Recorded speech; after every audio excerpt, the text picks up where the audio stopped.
You're folding laundry, music's playing, everything's calm. And then, the smallest sliver of them crosses your mind. You freeze. The ache cuts through your chest fast and violent like a blade. That's grief. It doesn't knock, it invades. Grief does not wait for permission. You'll be standing in your kitchen, driving home, walking out of the gym, and then suddenly it hits. That ache in the chest, that cold reminder whispering, they're gone. This isn't a video of advice and answers. I'm not here to tidy up your grief into neat little stages. I'm here to lay the truth bare. Because if you're grieving, whether it's been days, weeks, or years, you don't need more cliches. You need something that actually meets you in the pain. In this video, we're going to walk through grief, not as a therapist or a guru, but as a guide through the fog. You'll hear stories, ancient wisdom, and practical tools that help you stop running, start healing, and maybe, just maybe, begin forging something new from everything you've lost. Let's begin. The blindsiding of grief. Grief doesn't exist on a linear timeline. It doesn't politely show up, hit its marks, and then exit stage left. Sometimes you feel okay for a few days, and then a smell, a song, or an old voicemail hits you like a truck. And the worst part, you start asking yourself questions like, why am I not over this yet? Why does this still hurt? That's the internal war. You're hurting, but the world keeps moving. You're cracked open, and everyone else is just ordering coffee, zipping through traffic like nothing happened. But here's the truth. Nothing is wrong with you.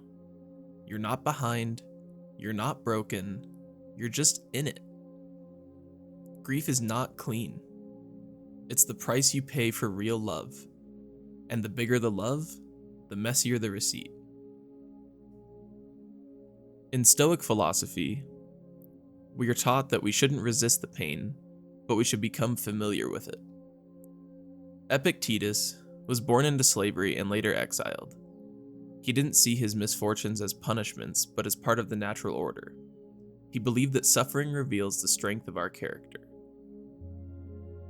An example that hits a little more close to home, Marcus Aurelius, who outlived several of his own children, still wrote in his journals not with bitterness, but with a sense of duty to endure and act with reason. For the Stoics, grief is not something to be suppressed, but understood as a feature of being human, and an opportunity to return to what is in our control, how we respond. Marcus Aurelius wrote, "Loss is nothing else but change, and change is nature's delight." Outside of Stoicism, Buddhism teaches us that impermanence is the root of all suffering. Not because things leave, but because we struggle to let them go. To grieve is to feel the truth of that impermanence deeply, personally, and undeniably. There is no right timeline for that. The only timeline is yours. The dangerous lies grief tells. Grief wants to isolate you. It makes you think no one else gets it. It makes you feel like you have to be strong, or pretend, or go numb.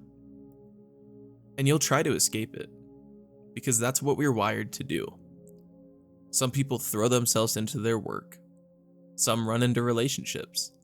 Some run into substances, and some just shut down completely. Psychologically, this is the ego trying to protect itself. In trauma therapy, they call it parts work.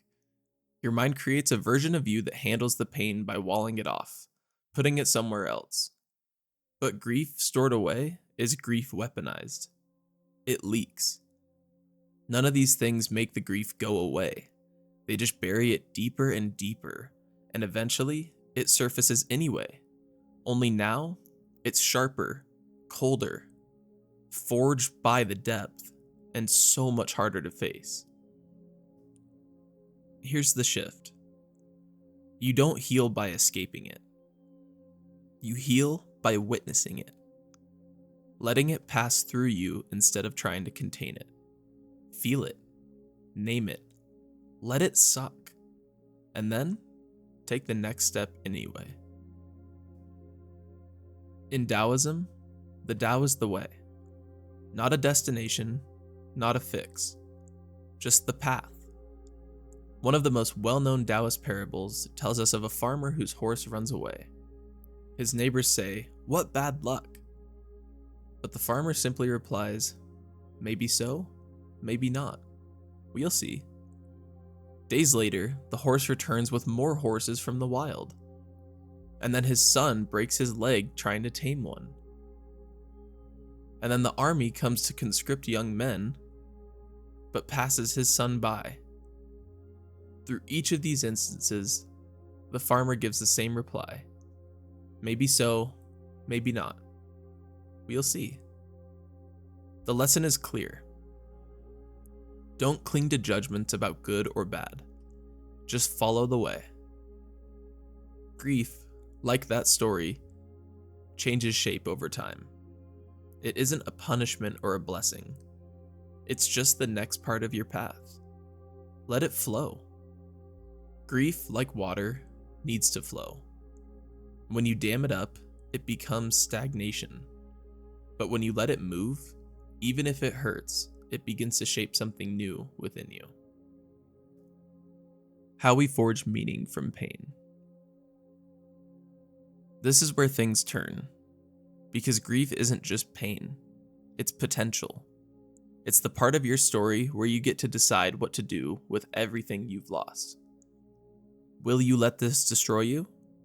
Or will you let it define you in the right way? Grief can become your forge. Not something you have to beat, but something you have to walk through and come out sharper. Here are some practical ways to start this alchemy. Journaling, raw and unfiltered.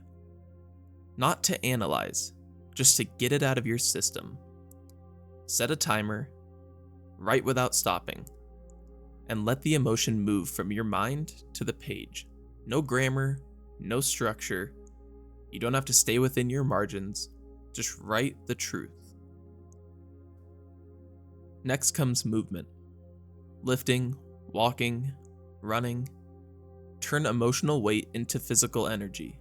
It doesn't have to be intense, it just has to be consistent. Movement metabolizes emotion. Honoring rituals. Keep something of theirs alive through you. A phrase they always said, a meal they made, a ritual that brought them peace. Don't just remember it, embody it. Let that part of them live on through your action. One of the most important is creation. Write, build, speak, paint. Grief wants to destroy, but creation is its opposite. Create something that couldn't exist if you hadn't known this pain. Let your loss become legacy. You don't have to be the most talented artist or the best writer. It's yours. Connection. Talk to someone. Not to fix it, just to be seen. Even a few real words shared with someone who gets it can be enough to keep that ember from going out. And lastly, silence. Sometimes the most powerful thing you can do is nothing. Just sit. Just breathe. Just exist without needing to distract or improve. Presence itself is medicine. Grief can trick you into thinking you're broken. But what if this is your becoming?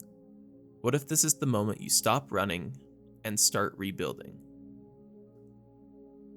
Carl Jung would call this the integration of the shadow. He believed that within each of us lies a shadow, the unconscious parts we disown or suppress. To grieve fully is to meet those parts head on. Think of the story of Dr. Jekyll and Mr. Hyde, not as horror, but as metaphor. When we deny grief, it can manifest in destructive, unseen ways. But when we bring it into the light, acknowledge the rage, sorrow, confusion, we reclaim it, we reintegrate it, and in doing so, we don't become less ourselves, we become whole. When you acknowledge the pain, the rage, the loss, and you don't disown it, you gain access to your wholeness. You become more capable, not less. This isn't about pretending to be okay. It's about letting grief become something useful, because that's how you honor the people you've lost, by becoming more alive in their absence. This is the fire you will survive. And before this video ends, ask yourself, what part of your grief are you still trying to hide from yourself? What could it become if you stopped running? If you're in it right now, I see you. Grief is not meant to be solved. It's meant to be carried. But if you carry it long enough, it starts to change shape. Not into joy right away, but into presence, into depth, into a kind of strength that can't be taught, only earned. You don't move on from grief. You move with it. And if you let it, it will make you someone undeniably real. Someone grounded, someone strong, someone who's been through the fire and came out forged. And that right there, that's the gift on the other side of the pain. Not because you wanted it, but because you survived it.